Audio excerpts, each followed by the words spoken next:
Bonsoir, bienvenue dans le journal de TV78. Nous sommes le mardi 1er décembre. Voici les titres de l'actualité locale.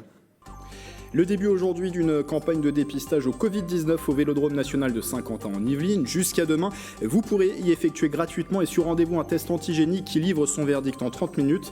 2000 prélèvements sont prévus sur place. C'est un secteur lourdement touché par la crise sanitaire puis économique. L'industrie, qui représente 20% de l'emploi salarié dans le département, est soutenue. Et des plans de relance de l'État et de la région Île-de-France ont déjà été annoncés. On en parle avec Sophie Primas, sénatrice LR des Yvelines. Et puis c'est la dernière grande étape du chantier de la RD30, l'ouverture de la passerelle piéton-vélo au niveau du bois de la Crane à Plaisir. Et l'édifice a été installé la nuit dernière.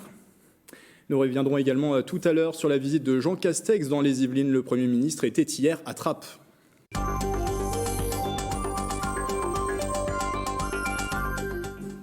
Le Vélodrome national de Saint-Quentin en Yvelines s'est donc de nouveau transformé en un centre de dépistage pour 2 jours. Cette fois-ci, il s'agit de tests antigéniques. Ils sont accessibles à tous. Une nouvelle organisation a été pensée sur place pour réduire le temps d'attente et fluidifier le passage. Le reportage de Justine Brasier. Des tests antigéniques accessibles à tous au Vélodrome de Saint-Quentin en Yvelines. Une deuxième opération de dépistage massive sur 2 jours, les mardis 1er et mercredi 2 décembre, pour augmenter la sécurité sanitaire. C'est de casser la chaîne de propagation. Dès que quelqu'un sait s'il l'a, il ne se comporte plus de la même façon, il réduit ses contacts sociaux. Je suis devant le test Covid. J'ai reçu un message sur Facebook. Parce que comme je suis sur le site SQY, donc je suis inscrit sur Doctolib. Qui dit nouvelle opération, dit nouvelle organisation. Les tests sont disponibles gratuitement et sans ordonnance. Les personnes volontaires se font tester une à une et sont ensuite dirigées vers une salle d'attente. Les résultats sont disponibles en 15 minutes. Pour fluidifier le passage, les rendez-vous sont à prendre via la plateforme Doctolib. C'est très simple, moi j'ai été informée par ma commune, j'ai eu un lien. Et puis comme je n'avais jamais été inscrite sur Doctolib, il a fallu que je crée mon compte. Et ensuite les questions sont posées, on remplit et puis on a immédiatement la validation sur le téléphone. Une répétition du futur vaccinodrome qui se tiendra au Vélodrome. Objectif, améliorer encore l'organisation et être fin prêt à partir de janvier pour de potentiels vaccins. Ça nous permet de préparer l'opération quand même forte de janvier. Je pense que c'est entre janvier et février. On aura certainement, on peut avoir près de 100 000 personnes qu'il faudra vacciner dans des conditions très rapides, avec des médecins, des pharmaciens, donc les meilleures conditions sanitaires, une organisation la plus impeccable possible. Lors de la première opération en septembre dernier, près de 2000 personnes se sont fait tester. Depuis la semaine dernière également, une vaste campagne de dépistage a démarré dans les lycées franciliens. C'est à l'initiative de la région et de l'Agence régionale de santé d'Île-de-France. 4 établissements sont concernés dans les Yvelines, dont Jules Ferry à Versailles. Le 27 novembre dernier, environ 250 tests antigéniques ont été réalisés avec des lycéens et personnels volontaires. Cette démarche expérimentale vise à préparer une action de dépistage généralisée dans les lycées qui aura lieu après les fêtes de fin d'année. Les propos recueillis sur place par Bichente Merien Santisteban. C'était une démarche sur laquelle on s'est porté volontaire parce que on se rend compte qu'il y a quand même une inquiétude de la part des étudiants, de la part des personnels sur cette question de la Covid. Et donc c'était l'occasion de proposer un dispositif qui permette de rassurer tout le monde. L'idée c'est de pouvoir lancer un dépistage massif de tous les personnels et les élèves qui sont volontaires pour pouvoir venir se faire dépister par test antigénique après les vacances scolaires, après toute cette période épidémique qu'on a connue pour voir un petit peu quelle est la circulation du virus. Nous relations hier d'ailleurs dans ce journal les dernières données du Covid-19 dans le département, des chiffres épidémiques qui baissent, c'est une bonne chose, mais la prudence reste de mise. Écoutez. On est maintenant à peu près en incidence à 125 cas pour 100 000 habitants, sur une positivité à 13,5%. Donc ça reste toujours élevé, mais ça va nettement mieux par rapport à ce qu'on a rencontré. On est quand même toujours un petit peu au-dessus des taux d'incidence et de positivité de la région, donc il faut rester vigilant. La pression sur le système de santé diminue également. On a un taux d'occupation des lits de réa qui est à 74% aujourd'hui, donc c'est toujours assez important, mais ça va quand même mieux, nettement mieux. Également dans l'actualité, 3 ministres dont Jean Castex attrape hier lundi au programme visite de l'entreprise Kone qui est spécialisée dans les ascenseurs avec un objectif pour ce déplacement, promouvoir l'apprentissage au travers du nouveau plan Un jeune, une solution. Sur place, Astrid Bergère, Patrick Jacques de Dixmude et Éléonore Sinoquet. Le Premier ministre Jean Castex était hier à Trappes pour promouvoir l'apprentissage, avec la ministre du Travail Elisabeth Borne et la ministre déléguée auprès de la ministre de la Cohésion du Territoire Nadia Hay. Il s'est rendu dans l'entreprise Kone, l'un des leaders dans le secteur des ascenseurs, qui dispose d'un centre de formation continue. C'est pas tous les jours qu'on a la visite d'un Premier ministre à Trappes, visitant une très belle entreprise de notre territoire, Kone, surtout pour promouvoir l'apprentissage. C'est vrai qu'il y a beaucoup de dispositifs qui existent à destination de nos jeunes, dont les entreprises sont souvent pas toujours parfaitement au courant. Et c'est vrai qu'il faut que les entreprises les mobilisent parce que ça lutte contre le chômage d'une population, les jeunes, qui sont durement impactés par la crise sanitaire. Pour répondre aux difficultés des jeunes, le gouvernement a lancé l'été dernier, en plus de la réforme de l'apprentissage de 2018, le plan Un jeune, une solution. Ce plan se traduit par des aides à l'embauche, des aides financières ou encore des formations. Cette visite à Trappes a aussi été l'occasion pour les ministres de rencontrer des jeunes en apprentissage. Ils ont beaucoup parlé de leur expérience d'apprentissage et ils sont évidemment ravis de cette possibilité d'être formés et qu'à l'issue trouver un emploi. Donc c'est tout l'enjeu de l'apprentissage. En 2019, la France comptait 485 800 apprentis, soit 50 000 de plus qu'en 2018. Ces nouveaux dispositifs mis en place par le gouvernement doivent donc permettre d'augmenter encore le nombre d'apprentis en France.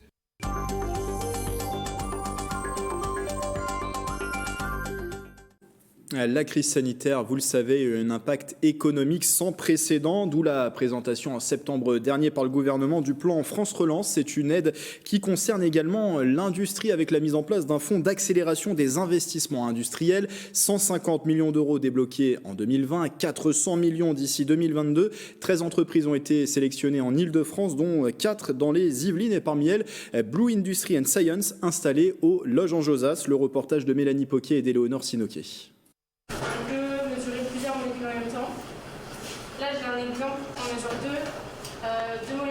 Blue Industry crée des analyseurs de gaz pour permettre à ses clients de limiter leurs émissions polluantes et d'améliorer leurs procédés de production. Dans le cadre du plan de relance, elle va bénéficier de 300 000 euros. Ils vont servir d'abord à faire des investissements de matériel, parce qu'on a besoin de nouvelles technologies pour pouvoir accélérer notre développement, et aussi de préparer notre déménagement dans de nouveaux locaux, puisqu'on va développer une nouvelle unité de production pour pouvoir fabriquer plus d'analyseurs et avoir un rythme de production beaucoup plus important. Des fonds qui lui permettront aussi d'embaucher une vingtaine de personnes. Lancée en 2010, Blue Industry lance son premier analyseur en 2018. Elle s'est portée candidate au fonds de soutien à l'accélération de l'investissement industriel territorial. On cherchait ce type d'entreprise parce qu'on sait tous que la période économique est difficile, que la France est face à un défi qui est considérable. Et il est temps maintenant, grâce au plan de relance, de construire l'économie de demain. Et l'économie de demain, elle aura une part industrielle. 13 projets sont déjà lauréats dans la région Île-de-France, dont 4 dans les Yvelines. Le fonds atteindra 400 millions d'euros d'ici à 2022. Pour parler de ce sujet, Sophie Primas est avec moi en visioconférence. Bonsoir. Bonsoir. Sénatrice Les Républicains des Yvelines, vous êtes également la présidente de la commission des affaires économiques au Sénat. L'industrie, à l'image de toute l'économie, a été frappée de plein fouet par la crise. Intégrer ce fonds d'accélération des investissements industriels au sein de ce plan France Relance, est-ce que c'était une nécessité selon vous? Et aussi quand on sait toute la place de l'industrie, si on prend le focus sur le territoire des Yvelines, 20% de l'emploi salarié est industriel, ce qui fait du département des Yvelines le plus industrialisé en Ile-de-France. Est-ce que c'était nécessaire d'intégrer ce volet industriel dans le plan France Relance? Je ne sais pas si c'était nécessaire de l'intégrer dans le fonds de relance, parce que ça tient presque du bon taux budgétaire.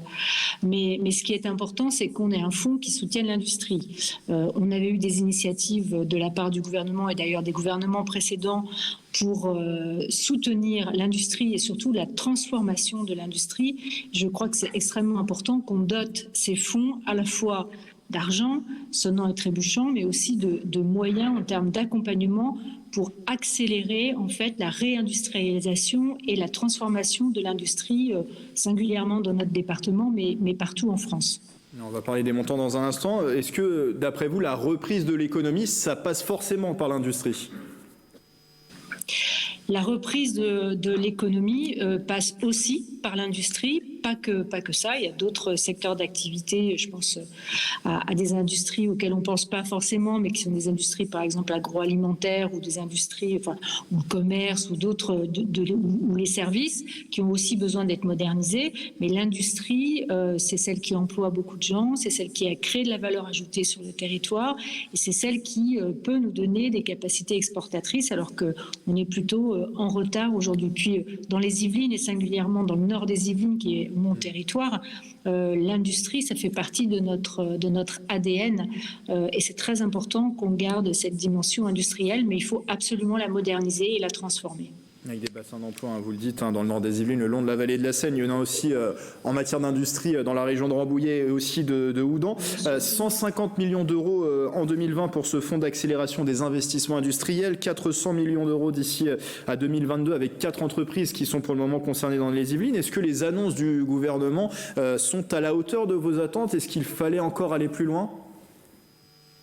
Moi, je pense que ce n'est pas tellement une question de taille d'enveloppe budgétaire qui est annoncée. Ce qui va être déterminant en réalité, c'est la capacité à dépenser cet argent, à le dépenser très rapidement et à mettre en place à la fois des hommes et des méthodes visant à la simplification de l'installation et de la transformation industrielle.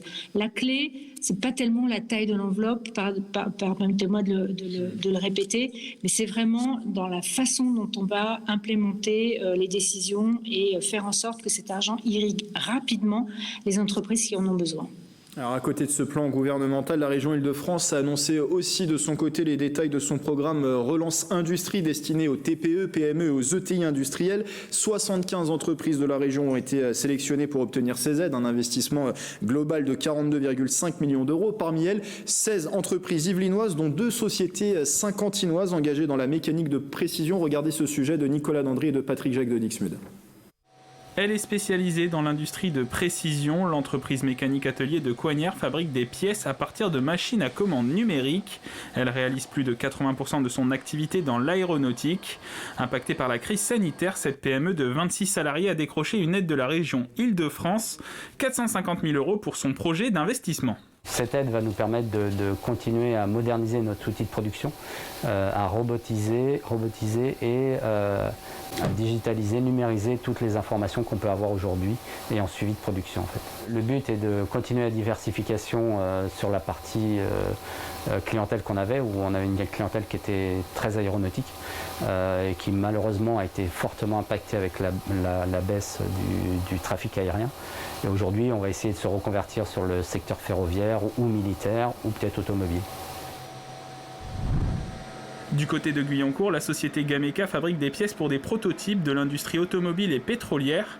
Face à la crise et une baisse d'activité entre 20 et 30%, cette entreprise a mis en place un prêt garanti par l'État et reporté les charges sociales et fiscales. Pour se relancer, elle souhaite investir 800 000 € sur 3 ans, dont 350 000 € de subventions obtenues auprès du Conseil régional. Alors notre axe, c'est surtout de développer tout ce qui est digital, puisqu'aujourd'hui on reçoit des plans en 3D numérisés, on les envoie sur nos machines. Donc on a encore des machines numériques à acquérir. On va essayer d'aller chercher des marchés sur tout ce qui est hydrogène par rapport à tout ce qui est moteur électrique. Également essayer de se redéployer sur tout ce qui est médical, spatial et également tout ce qui est défense. Au total, dans le département des Yvelines, 16 entreprises ont été sélectionnées pour obtenir une subvention de la région. Des projets allant de la relocalisation d'activités à la modernisation d'outils de production. Une enveloppe globale de 10 250 000 €. Sophie Primas, vous le disiez il y a un instant, finalement le plus important c'est pas le montant des enveloppes, c'est plutôt comment on va utiliser ces différentes aides, et on l'a vu dans les deux sujets que nous avons proposés aux téléspectateurs, que finalement il y a aussi un enjeu, c'est aussi de moderniser l'industrie avec la numérisation du tissu productif, l'engager aussi dans la transition écologique. Il faut sortir aujourd'hui de cette image ancienne mais qui est forcément faussée, hein. Elle a bien évolué l'industrie, mais il faut sortir de cette image. Bien sûr, aujourd'hui, l'industrie n'est pas du tout l'industrie telle qu'elle est dans l'imaginaire de certains. Je crois que l'industrie est en train de faire un saut technologique comme peut-être rarement elle a fait, sinon à ses débuts, à la fois dans la conception de ce qu'est l'industrie, mais aussi dans la production même de ce qu'est l'industrie. Il suffit d'aller se balader dans quelques entreprises des Yvelines pour comprendre qu'on est plutôt dans une industrie aujourd'hui en blouse blanche, en conception et en réalisation. Le numérique, bien sûr, est à l'origine de tout ça. Ça permet d'ailleurs à ces entreprises, on l'a entendu dans vos sujets, de trouver des pistes de diversification, qu'elles soient des pistes de diversification sur les produits qu'elles imagine, sur lesquels elle innove et qu'elle commercialise, mais aussi c'est sur des nouveaux marchés ou des nouveaux segments. Et donc la digitalisation, qui est l'avant de la numérisation, il est à la fois facteur de développement commercial et facteur de meilleure compétitivité. Donc c'est une industrie assez éloignée de l'industrie un peu lourde, un peu salissante, un peu bruyante dont on a l'image en tête. Et l'autre enjeu, et cela fait partie des objectifs de ce plan de la région Île-de-France, c'est aller vers davantage de relocalisation de l'activité en France. Il est nécessaire, d'après vous, d'aller vers plus de Made in France à l'heure où l'on produit plus volontiers dans l'Est de l'Europe, en Asie notamment? Bien sûr, c'est tout l'enjeu. Je crois que ça a été l'électrochoc de cette crise, même si on en était bien sûr persuadé auparavant. On a vu par exemple des industries dans les Yvelines devoir pendant la crise s'arrêter parce qu'en fait, il y avait des éléments, j'allais dire, essentiels à sa production qui manquaient parce qu'ils venaient d'autres pays extérieurs. Donc je crois que la démarche qui a été d'ailleurs préconisée par le gouvernement, qui consiste à identifier quels sont les points clés, quels sont les éléments structurants, quels sont les éléments qui méritent des notions de souveraineté, va nous permettre, avec les efforts de compétitivité, de numérisation, de digitalisation qu'on est en train de faire, de retrouver en fait de la compétitivité et de la sécurité en matière de souveraineté industrielle. Voilà, donc je pense que c'est ces deux éléments-là qui sont clés. Un dernier sujet que je voulais aborder avec vous, forcément lié à celui de l'industrie, celui de l'avenir du site Renault de Flins-sur-Seine, qui concerne directement votre commune, où vous avez été maire, vous êtes maintenant conseillère municipale de cette commune, Aubergenville, qui est limitrophe de ce site de Renault-Flins. La production de véhicules neufs, ça, on l'a appris il y a quelques mois, Renault Zoé et Nissan Micra va s'arrêter définitivement en 2024 sur place. L'usine va être transformée en refactory dédiée au recyclage et reconditionnement des automobiles. Ça, c'est ce qui a été annoncé la semaine dernière par la direction de la marque aux Losanges lors d'une visite sur place. L'objectif, c'est d'employer en 2030 3000 personnes à Flins. Le site compte aujourd'hui 2500 salariés pour précision. Est-ce que ces annonces sont de nature à vous rassurer? Est-ce que c'est encore trop flou? Est-ce qu'il faut attendre de voir ce qui va se passer aussi dans les prochaines semaines? Je crois que l'ambition du président Sénart et du directeur général Luca Di Meo est sincère et que leur objectif, c'est évidemment de garder de l'activité sur le site de Flins-en-Bergenville et de permettre une transformation de ce site vers autre chose. Moi, j'avais eu l'occasion plusieurs fois de leur dire mon attachement à voir sortir des voitures d'une chaîne de production. Et en cela, ils y ont un petit peu répondu en disant qu'il y aurait une chaîne de production, une chaîne de reconditionnement des véhicules d'occasion, avec autour tout un projet assez bien packagé, assez bien marketé, mais sur lequel on peut dire un certain enthousiasme, parce que Luca Di Meo dit, voilà, il va y avoir un nouveau marché sur le marché automobile, qui est le marché de la réutilisation, à la fois des véhicules, de leur transformation et de la réutilisation des pièces détachées.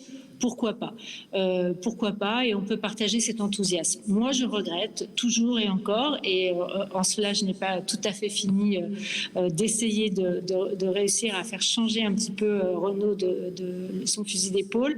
Je regrette qu'on ne fasse pas une chaîne d'assemblage d'un véhicule neuf. C'est l'ADN de Flins, de cette usine, c'est l'ADN des compétences des ouvriers qui sont ici. Je ne fais pas encore mon deuil de cet objectif-là. Je pense que justement, dans le cadre de territoire d'industrie, nous sommes territoire d'industrie, des fonds de relance, du soutien au PGE que le gouvernement apporte à Renault, eh bien, il faut continuer à travailler sur cette hypothèse. Alors, on nous a opposé des problèmes de compétitivité qu'on connaît depuis très très longtemps sur ce site de Flins-Aubergenville, mais je pense qu'avec l'aide des collectivités territoriales, dans le cadre du plan de relance, on peut travailler dans le cadre de l'industrie 4.0 à une hypothèse d'assemblage. En tout cas, j'en ai pas fait mon deuil encore. Merci Sophie Primas d'avoir été avec nous. Merci beaucoup. Sénatrice Les Républicains des Yvelines. Les images pour terminer de ce gros chantier entamé dans les Yvelines, celui de la RD 30. Rappelez-vous, il a débuté en 2015 et va se terminer début 2021 à plaisir. Après l'ouverture de la circulation dès 2018, c'était la première étape. La dernière étape est la mise en service d'une passerelle piéton-vélo au niveau du bois de la Crâne. L'édifice a été posé la nuit dernière et Mélanie Poquet a pu suivre les manœuvres. 21h30, les hommes ferment l'accès à une portion de la RD 30. Entre le giratoire des Gâtines et celui du Petit Saint-Cloud, la circulation est totalement coupée pour permettre l'installation de la passerelle du bois de la Crâne. C'est en fait la dernière étape de cette opération qui consistait à réaliser une passerelle pour les piétons, les cycles, pour rétablir donc un chemin de randonnée, le GR11, donc qui est un chemin qui va d'est en ouest, et donc cette passerelle qui a été mise en place cette nuit va servir effectivement à rétablir ces circulations piétons et cycles. Un ouvrage de 110 tonnes assemblé sur le chantier et installé grâce à une grue géante.